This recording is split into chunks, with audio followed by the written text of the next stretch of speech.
Hey everyone, I'm David, and I need some advice.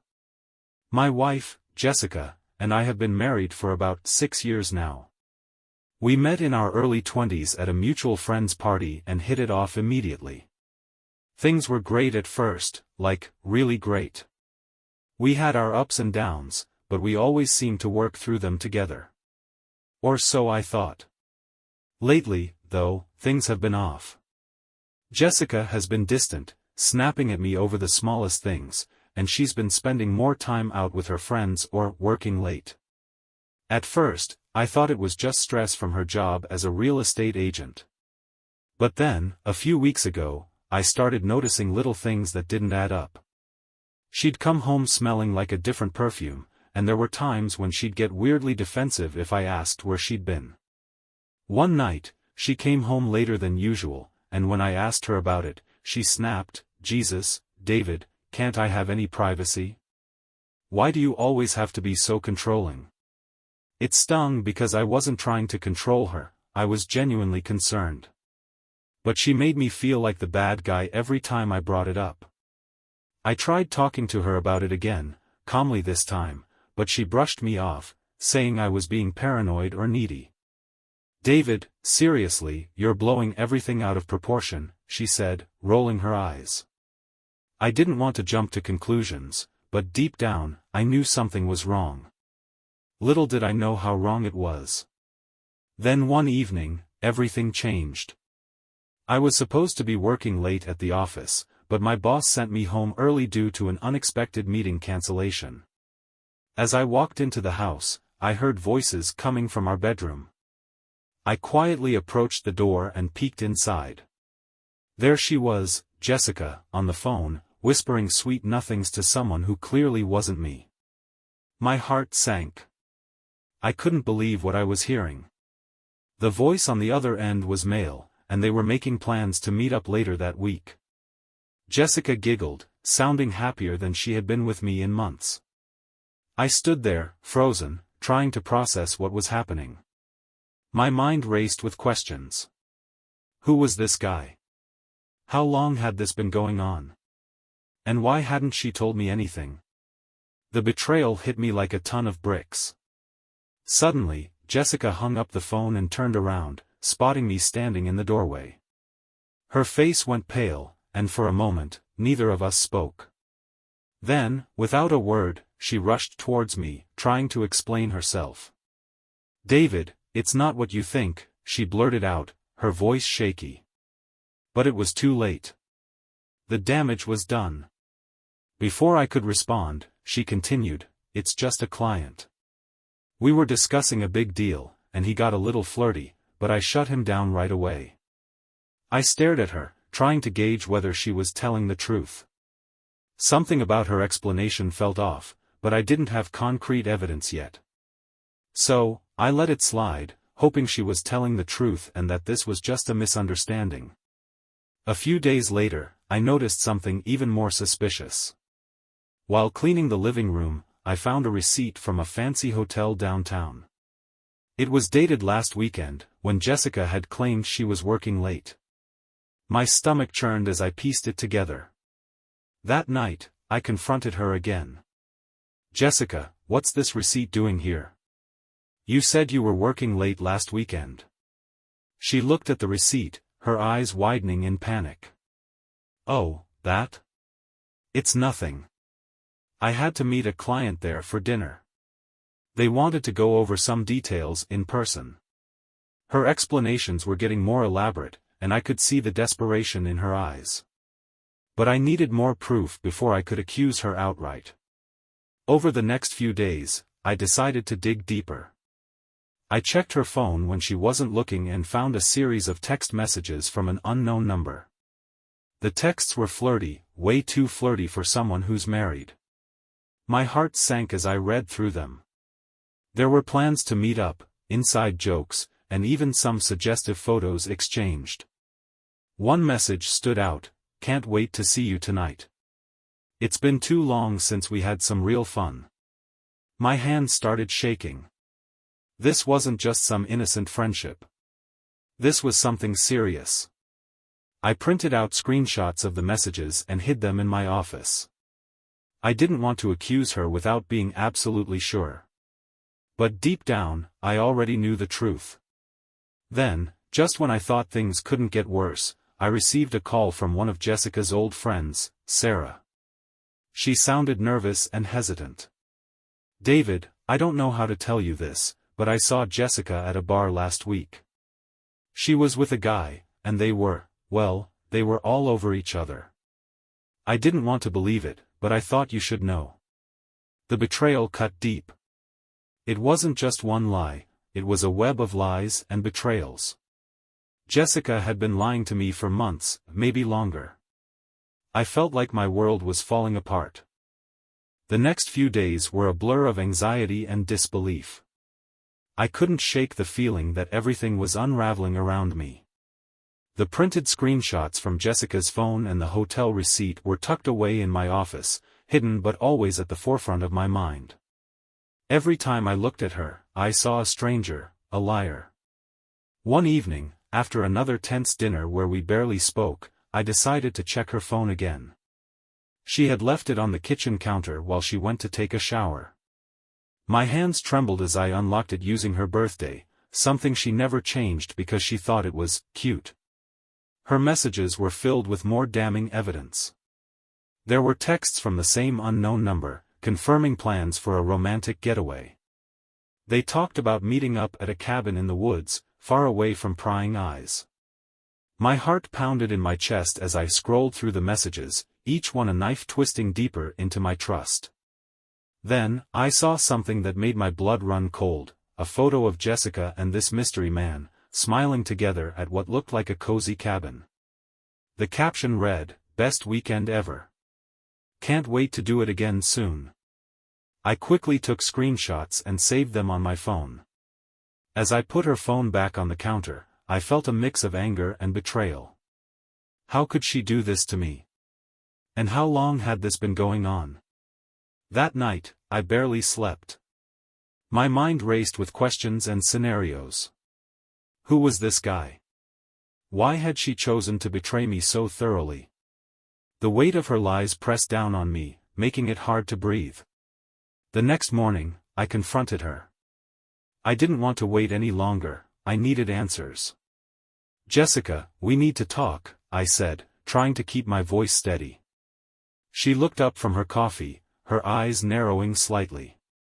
"What is it now, David? You've been acting weird all week." I took a deep breath and pulled out my phone, showing her the screenshots of the messages and the photo from the cabin. Her face went pale as she stared at the screen. "Who is this guy, Jessica?" I demanded, my voice shaking with anger. "And don't lie to me again." She crossed her arms defensively. "It's not what you think, David. He's just a friend." "A friend?" I laughed bitterly. "Friends don't send each other pictures like that or make plans to meet up for fun. Explain that to me, Jessica." She sighed dramatically, rolling her eyes. "Okay, fine. Yes, I've been seeing someone else. But it's not serious. It's just sex, David. Just physical. It doesn't mean anything." Her words felt like a punch to the gut. "Just sex? Are you kidding me? You think that makes it better? How could you do this to me?" "It's your fault, David," she shouted, her voice rising. "You're always so clingy, always needing attention. I needed some space, some excitement. You're boring." "Boring?" I echoed, incredulous. "So, because I wanted to spend time with my wife, you decided to cheat on me?" She shrugged, looking away. "I didn't want to hurt you, but you left me no choice." "No choice?" I repeated, feeling a mix of rage and disbelief. "You always had a choice, Jessica. And you chose to lie to me, to betray me." The room fell silent, the weight of her betrayal hanging heavy in the air. I stood up, feeling like I couldn't breathe. "I need some time to think about this," I muttered, walking out of the room. As I sat in our bedroom, staring at the wall, I couldn't believe how things had fallen apart so quickly. How could the woman I loved turn into someone who would lie and cheat without a second thought? Suddenly, my phone buzzed. It was a message from an unknown number. My heart skipped a beat as I opened it. The message read, "Hey Jess, can't wait to see you tonight. Same place?" My hands shook as I realized this was from the guy she had been seeing. Without thinking, I replied, pretending to be Jessica. "Sorry, can't make it tonight. Something came up." A few minutes later, he responded, "No worries, babe. Let me know when you're free. Miss you. Miss you." The words stung like acid. I felt a surge of anger and betrayal. This wasn't just a fling, it was a full-blown affair. Jessica had been lying to me for months, maybe longer. I knew I had to confront her again, but this time, I had undeniable proof. I spent the next few hours pacing around the house, my mind racing with anger and disbelief. I couldn't believe how deep her betrayal went. The messages, the lies, the excuses, it all added up to a web of deceit that I never saw coming. But now, I had undeniable proof, and I was determined to confront her again, this time with no room for her to wriggle out of it. That evening, I decided to take matters into my own hands. I needed concrete evidence, something that would leave no doubt in my mind, or hers, about what she had been doing. I knew she had plans to meet this guy tonight, based on the message I intercepted. I grabbed my car keys and headed out, driving toward the address mentioned in the text message. It was a small, secluded cabin about an hour away from the city. As I drove, my heart pounded in my chest, a mix of anticipation and dread coursing through me. What if I was wrong? What if this was all some terrible misunderstanding? But deep down, I knew better. The evidence was overwhelming, and I couldn't shake the feeling that this confrontation was inevitable. When I arrived at the cabin, it was dark except for a faint light glowing from one of the windows. I parked my car a short distance away, not wanting to be seen. My hands were clammy as I approached the cabin, my footsteps muffled by the thick carpet of leaves on the ground. As I got closer, I could hear voices inside, Jessica's unmistakable laugh and the low murmur of a man's voice.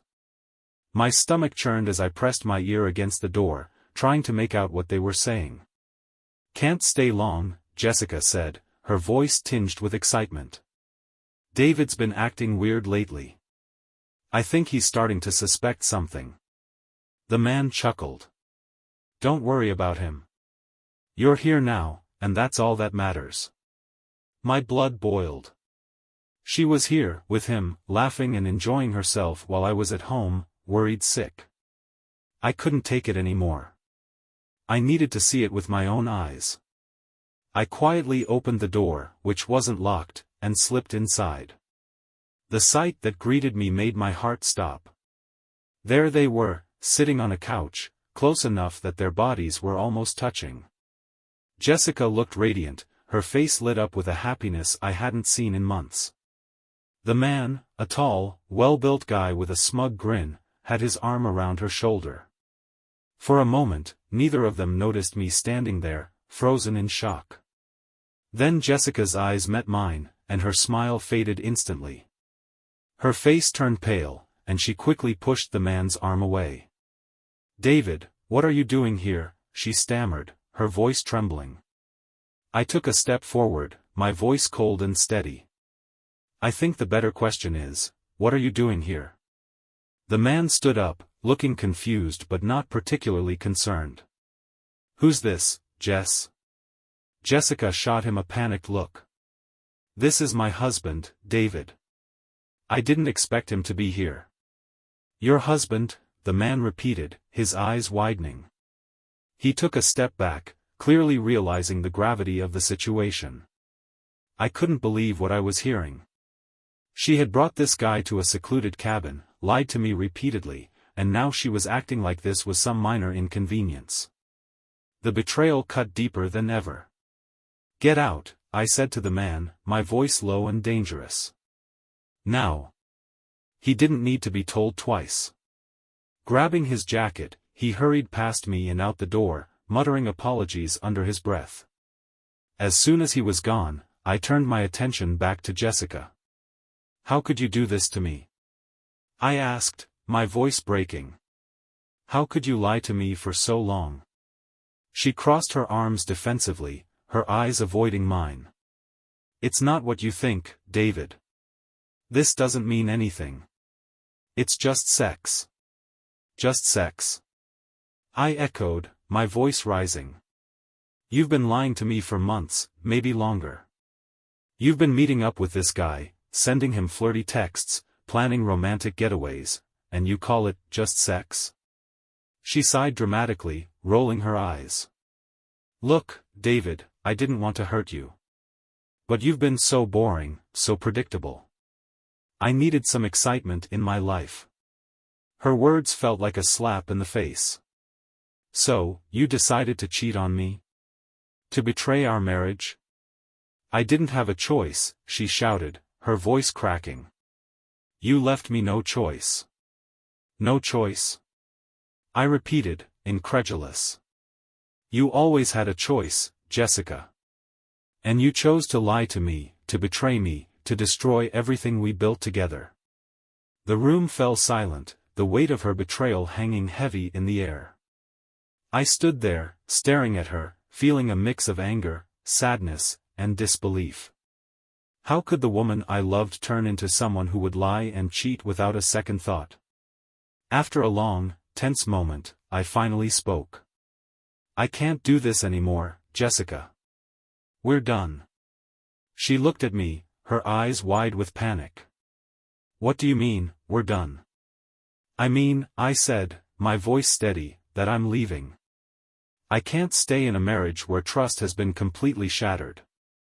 I deserve better than this. Without waiting for her response, I turned and walked out of the cabin, leaving her standing there alone. As I drove back home, my mind raced with emotions, anger, sadness, and a strange sense of relief. Finally, the truth was out, and I could start the process of healing. The drive back home was surreal. My mind was a whirlwind of emotions, anger, sadness, disbelief, and even guilt. How could this happen? How could Jessica do this to me? And why didn't I see it coming? As I pulled into the driveway, I sat in the car for a few minutes, staring at the house that once felt like a sanctuary but now felt like a prison. The lights inside were still on, casting long shadows through the windows. Everything seemed different now, tainted by her betrayal. I took a deep breath and walked inside, the silence of the house enveloping me like a heavy blanket. The living room, once filled with memories of laughter and shared moments, now felt cold and empty. I sank onto the couch, my head in my hands, trying to make sense of everything. At first, anger dominated. I replayed every moment we had shared over the past few months, searching for signs I might have missed. The times she snapped at me, the nights she stayed out late, the way she flinched when I touched her, it all made sense now. But it didn't make it any easier to accept. As the anger began to subside, sadness took its place. I thought about all the plans we had made together, the vacations we dreamed of, the future we talked about building. It felt like everything we had built was crumbling around me. I couldn't help but wonder if any of it had ever been real for her. Then came the guilt. Was it really my fault, as she claimed? Had I been too clingy, too demanding? But no, that didn't add up. We were married, we were supposed to be there for each other. If anything, I had always tried to support her, to make her happy. Her words stung, but deep down, I knew they were just excuses. I felt betrayed, not just by her actions, but by the lies. The trust we had built over the years was shattered in an instant. Every memory we shared now seemed tainted. I couldn't look at her without thinking about her betrayal. Eventually, exhaustion took over. I lay down on the bed, still fully clothed, and stared at the ceiling. Sleep didn't come easily that night. When it finally did, it was fitful, filled with dreams of her laughing with someone else, of her telling me it was all my fault. The next morning, I woke up with a heavy heart. Jessica hadn't come home last night, and I wasn't sure if I wanted her to. I sat at the kitchen table, nursing a cup of coffee, trying to piece together what to do next. I called in sick to work, unable to face anyone. Instead, I spent the day pacing around the house, replaying our confrontation from the night before. Each time, it hurt just as much, if not more. I felt lost, unsure of how to move forward or if I even wanted to. By the evening, the initial shock had started to wear off, leaving behind a dull ache. I realized that while I couldn't change what had happened, I needed to figure out what I wanted to do about it. Could we salvage anything from this mess, or was it better to walk away? That night, I decided to reach out to my best friend, Mike. He had always been a sounding board for me, and I needed someone outside of this mess to talk to. "Mike, it's David," I said when he answered the phone. "I need to talk." "Hey man, what's up?" Mike asked, sensing something was wrong. "I found out Jessica's been cheating on me," I blurted out, the words catching in my throat. "She's been lying to me for months, maybe longer. I don't know what to do." There was a long pause on the other end of the line. "Shit, David, I'm so sorry. Do you want to meet up? We can talk it through." "Yeah, thanks," I replied, feeling a small sense of relief. Just talking about it helped ease some of the burden I'd been carrying. We met up at a local bar later that evening. Mike listened quietly as I told him everything, from the initial signs of trouble to the discovery of the affair and the confrontation at the cabin. When I finished, he sighed heavily. "Man, I'm so sorry you're going through this," he said. "But you know what? You deserve better than this. No one deserves to be treated like that." "I just don't know what to do," I admitted, running a hand through my hair. "Part of me wants to fight for us, but another part of me knows it's over." Mike leaned in, his voice serious. "Look, Dave, you've got to do what's best for you.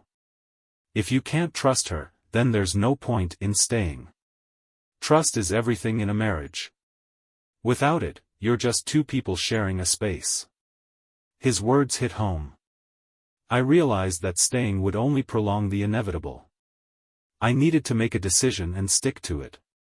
Over the next few days, I started making a list of pros and cons. On one side, I wrote down all the reasons to stay and try to work things out. We had shared so much together, our wedding day, our first home, countless memories. Could we rebuild the trust? Could we find a way to forgive each other and move forward? On the other side, I listed all the reasons to leave. The betrayal was fresh, and the pain was still raw. Could I ever truly trust her again? Did I want to spend the rest of my life with someone who could lie to me so easily? And then there was the matter of respect. How could I respect someone who treated me like that? As I stared at the list, it became clear that staying wasn't an option. No amount of shared history or potential for reconciliation could erase the fact that she had cheated on me. The trust was broken, and I didn't see a way to fix it. The next few days were a blur of emotional turmoil. I went through the motions, going to work, coming home, trying to act normal, but my mind was consumed by what had happened. Every time I looked at Jessica's empty side of the bed or her abandoned belongings scattered around the house, I felt a mix of anger and sadness. She acted like nothing had changed, which only made it worse. One evening, after another tense dinner where she hadn't shown up, I decided to sit down and really think about my options. I knew I couldn't keep living like this, walking on eggshells in my own home. Something had to give. I grabbed a notepad and started making a list of pros and cons. On one side, I wrote down all the reasons to stay and try to work things out. We had shared so much together, our wedding day, our first home, countless memories. Could we rebuild the trust? Could we find a way to forgive each other and move forward? On the other side, I listed all the reasons to leave. The betrayal was fresh, and the pain was still raw. Could I ever truly trust her again? Did I want to spend the rest of my life with someone who could lie to me so easily? And then there was the matter of respect. How could I respect someone who treated me like that? As I stared at the list, it became clear that staying wasn't an option. No amount of shared history or potential for reconciliation could erase the fact that she had cheated on me. The trust was broken, and I didn't see a way to fix it. I needed to talk to someone outside of this mess. I called Mike again, and he agreed to meet me for a drink. At the bar, I told him everything, from the initial signs of trouble to the discovery of the affair and the confrontation at the cabin. Mike listened quietly, nodding occasionally. When I finished, he sighed heavily. "Man, I'm so sorry you're going through this," he said. "But you know what? You deserve better than this. No one deserves to be treated like that." "I just don't know what to do," I admitted, running a hand through my hair. "Part of me wants to fight for us, but another part of me knows it's over." Mike leaned in, his voice serious. "Look, Dave, you've got to do what's best for you. If you can't trust her, then there's no point in staying. Trust is everything in a marriage. Without it, you're just two people sharing a space." His words hit home. I realized that staying would only prolong the inevitable. I needed to make a decision and stick to it. The next day, I confronted Jessica again. This time, I was calmer, more resolute. "Jessica, we need to talk about what happens next," I said, sitting across from her at the kitchen table. She looked up from her phone, her expression guarded. "What do you mean?" "I've been thinking a lot about what you did," I continued. "And I've come to a decision. I can't stay here, knowing what I know. I can't trust you anymore, and without trust, there's no point in continuing this marriage." Her eyes widened in surprise. "Are you saying you want a divorce?" "Yes," I replied firmly. "I think it's the best thing for both of us. We've grown apart, and I don't see a way to fix that." She opened her mouth to argue, but then closed it, looking away. After a moment, she nodded slowly. "Okay. I guess I understand." It was a strange, almost anticlimactic moment. Part of me expected her to fight harder, to beg me to stay, but she didn't. Maybe deep down, she knew it was over too. We spent the next few weeks working through the logistics, separating our finances, dividing up belongings, and figuring out living arrangements. It wasn't easy, but it was necessary. I moved into a small apartment nearby, giving us both some space to breathe. During this time, I also reached out to a therapist. I needed someone objective to talk to, someone who could help me navigate these overwhelming emotions. My first session was eye-opening. The therapist helped me understand that while I couldn't control Jessica's actions, I could control how I responded to them. It was a small but crucial shift in perspective. As the weeks passed, I started to settle into a routine. I focused on work, threw myself into hobbies I had neglected for years, and even joined a local gym. Physical activity became a way to release pent-up frustration and stress. Running on the treadmill or lifting weights gave me a sense of control, something tangible to focus on amidst the chaos. I also reconnected with friends. Mike and I started meeting up regularly, either for drinks or just to hang out. Having someone to talk to who wasn't directly involved in the situation was a huge relief. He listened without judgment and offered advice when I needed it. Slowly but surely, I began to feel like myself again. One evening, after a particularly long day at work, I sat down with my journal and wrote. Today, I realized something important. This isn't just about losing Jessica, it's about finding myself again. For so long, I defined myself by our relationship, by how well I could support her and make her happy. But now, I'm learning to prioritize my own happiness and well-being. It's scary, but it's also liberating. That realization marked a turning point. I began to see my separation not just as an end but as a new beginning. It wasn't easy, and there were still moments of doubt and sadness, but I was starting to believe that I could come out of this stronger. Moving into the apartment felt surreal. It was a small, one-bedroom place not far from our old house, but it might as well have been a different world. The first night there, I sat on the edge of the bed, staring at the bare walls and empty space. It was quiet, too quiet. No Jessica bustling around in the kitchen, no shared moments of laughter or even arguments. Just silence. The first few days were tough. I found myself constantly checking my phone, half expecting a message from Jessica, hoping she would call to apologize or beg me to come back. But deep down, I knew that wasn't going to happen. She had her own way of dealing with things, and it didn't involve much communication. I spent a lot of time thinking about what had happened, trying to make sense of it all. How did we get here? Was there something I could have done differently? I replayed every argument, every moment of distance, every time she pulled away. But the more I thought about it, the clearer it became, this wasn't just about me. Her actions were her own responsibility, and no amount of self-blame would change that. One evening, I decided to reach out to a therapist. I needed someone objective to talk to, someone who could help me navigate these overwhelming emotions. My first session was eye-opening. The therapist helped me understand that while I couldn't control Jessica's actions, I could control how I responded to them. It was a small but crucial shift in perspective.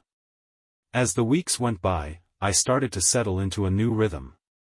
The initial shock and pain had dulled, replaced by a cautious sense of hope. I was starting to see that this separation, as painful as it was, could also be an opportunity for growth. One of the most significant changes was my newfound independence. Living alone gave me the space to rediscover who I was outside of my marriage. I started cooking more, experimenting with recipes I'd always wanted to try but never had the time or energy for. I even took up gardening, planting a small herb garden on my balcony. There was something therapeutic about nurturing plants and watching them grow. I also reconnected with old hobbies that had fallen by the wayside during my marriage. I dusted off my guitar, which had been sitting in the corner of our living room untouched for years, and started playing again. Music became a way to express emotions I couldn't put into words. Some nights, I'd sit on my couch, strumming chords and singing softly, letting the melodies wash over me. Work became another source of stability. I threw myself into projects, earning praise from my boss and colleagues. For the first time in a long while, I felt like I was excelling professionally. My confidence grew, and I started to believe that I could handle whatever challenges came my way. But it wasn't all smooth sailing. There were still tough days, days when the loneliness hit hard, or when memories of Jessica flooded back unexpectedly.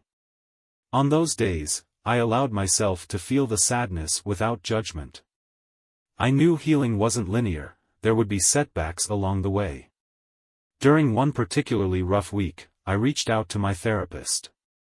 We talked about the lingering feelings of guilt and self-doubt that still haunted me. Why do I keep questioning if I did enough?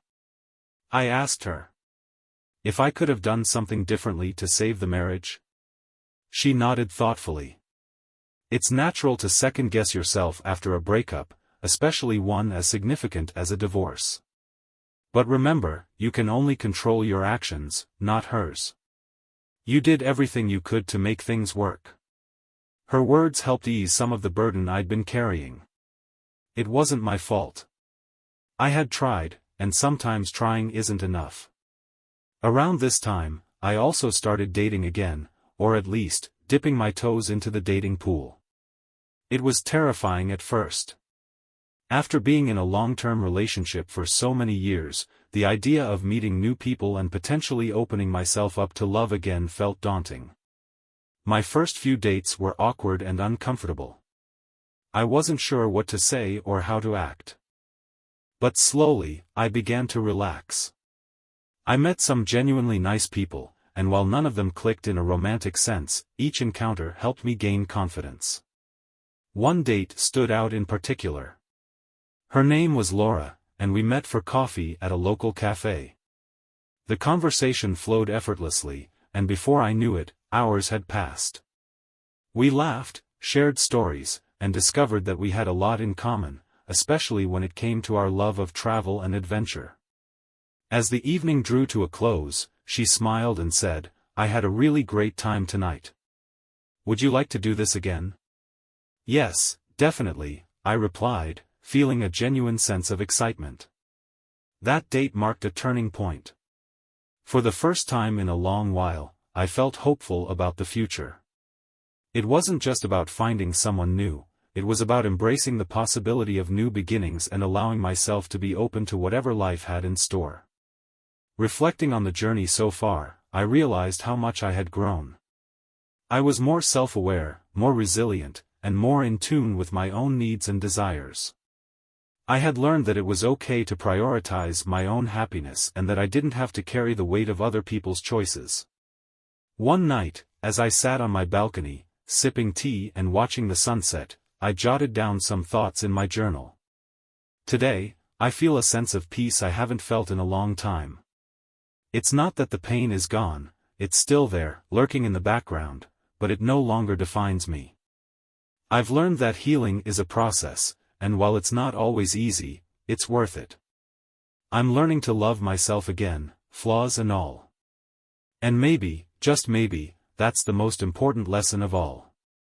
As the months passed, I found myself settling into a new rhythm. The initial sting of betrayal had faded, replaced by a growing sense of clarity and purpose. I was starting to see that this separation, as painful as it was, could also be an opportunity for growth. One of the most significant realizations was understanding the importance of self-worth. For years, I had tied my happiness and identity to my relationship with Jessica. Her approval, her happiness, it all seemed to matter more than my own. But now, I understood that my worth wasn't defined by anyone else's actions or feelings. It came from within. I started setting boundaries, not just in romantic relationships but in all areas of my life. I became more assertive at work, voicing my opinions and standing up for myself when necessary. I also began prioritizing my own needs, whether it was taking time for hobbies, spending time with friends, or simply enjoying some quiet moments alone. Another lesson was about trust, not just in others but in myself. Trusting my instincts had been crucial during the discovery of Jessica's affair. If I hadn't trusted my gut feeling that something was wrong, I might have stayed in a toxic situation much longer. Now, I made a conscious effort to listen to my inner voice and act accordingly. One evening, while chatting with Mike over dinner, we got to talking about what I had learned. "You know, Dave," Mike said, leaning back in his chair, "it's amazing how resilient you've become. You went through hell, but you're coming out stronger." "Yeah," I agreed, nodding. "It's been tough, but I think I'm starting to see the light at the end of the tunnel. I've learned that it's okay to prioritize my own well-being. And I've realized that not every relationship is meant to last forever." Mike raised his glass. "To new beginnings, then." "To new beginnings," I echoed, clinking my glass against his. Around this time, I also started thinking about what I wanted in a future relationship. Dating had been an interesting experience, but I wasn't in a rush to find someone new. Instead, I focused on what qualities were important to me in a partner: trust, mutual respect, and open communication. I attended a few social events and joined a local hiking group, where I met people who shared similar interests. These activities weren't just about meeting potential partners, they were about building a fulfilling life outside of any one relationship. I found joy in connecting with others, sharing experiences, and learning new things. One weekend, I went on a solo camping trip.